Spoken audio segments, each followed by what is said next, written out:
Welcome back into ClearPath Retirement Radio. Today we are talking about senior scams, and we are bringing some things to light for you guys to think about. Hopefully this information helps at least just one person. If we help one person avoid these scams, then we have done our job today. We've been through quite a few of them. We're going to just finish out this list here, but the last one that we've seen a lot of is something called an email phishing scam.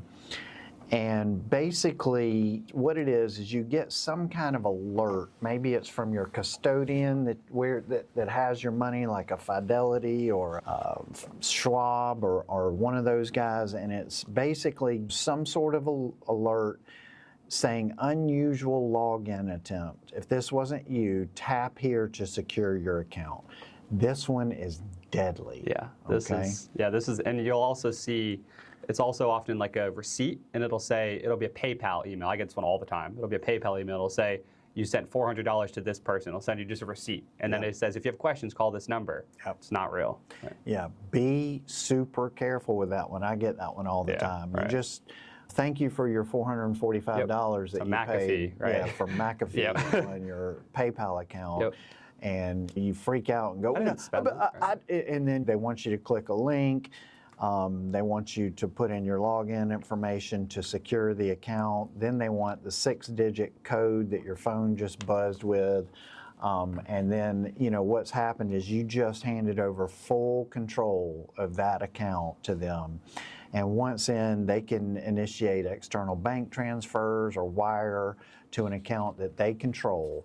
And guys, this happens every single day. This is one of the deadliest ones that people get. And I can just tell you, be super careful. Don't ever log into your financial accounts from a link in a text or an email. That's the key. Okay, don't ever do that, guys. That is not the real login. It may look just like the login. It may feel like the login, but you are taking your life into your own hands if you do that, because you are handing the keys to the kingdom to some devious person out there who is going to use that information and take every penny they can from you on the other side of that. So be really careful. So let's talk about some things you can do, Mitch, that can help you to maybe kind of avoid these type of things. And I would say the first one would be, for this grandparent scam, establish a family safe word. Yeah. So what we mean by that is, like, get with your grandchildren and, come up with a safe word, a code word that only you guys know.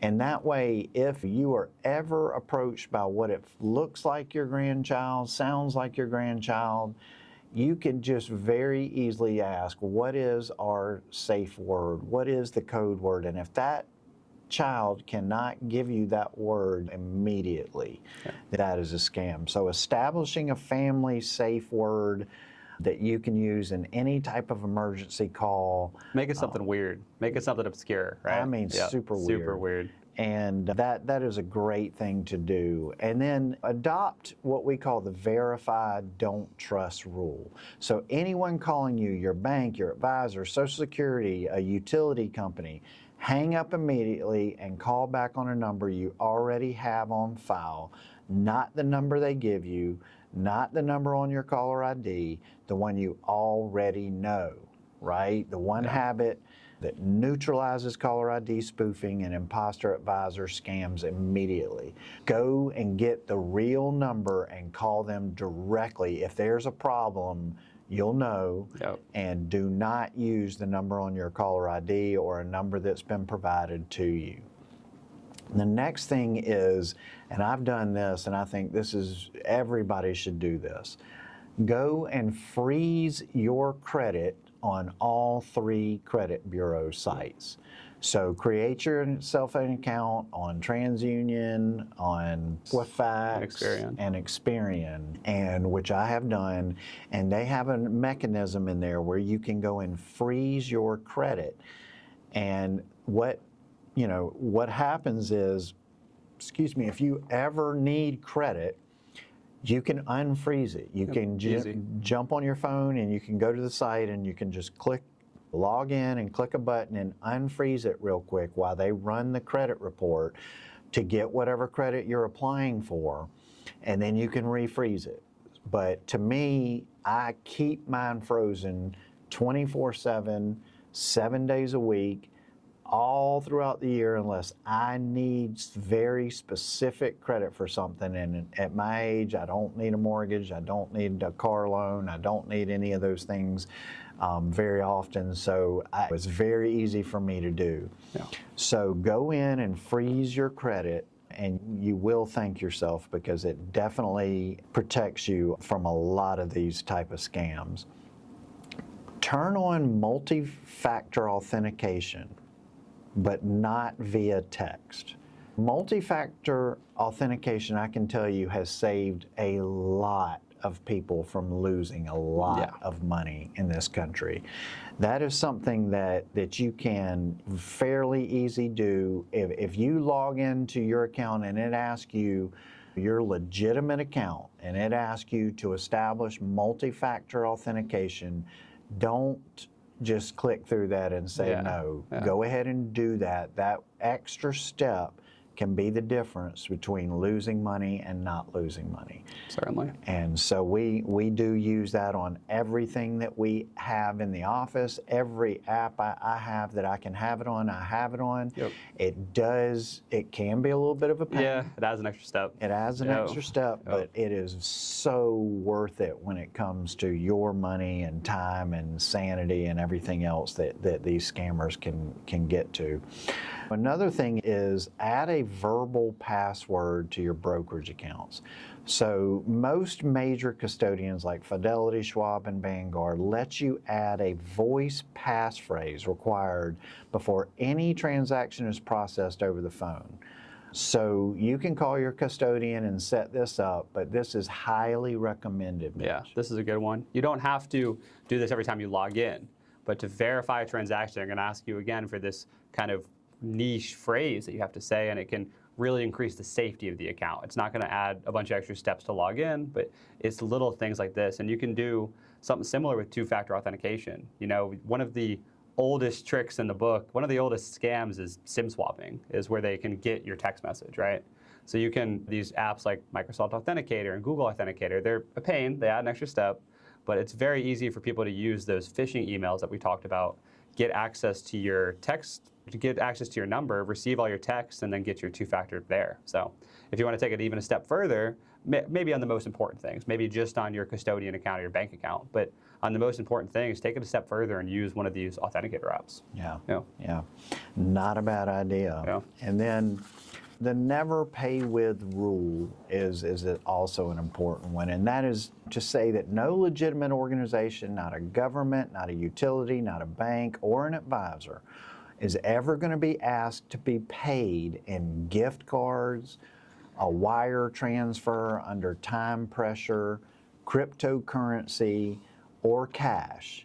If the payment method is any of those four, it's a scam, full stop. For sure. Right? For sure. So be careful with that. If they're asking, again, I'm going to reiterate, if they're asking to be paid in gift cards, a wire transfer under time pressure, cryptocurrency, or cash handed to a courier, the payment method is a scam, that you are being scammed.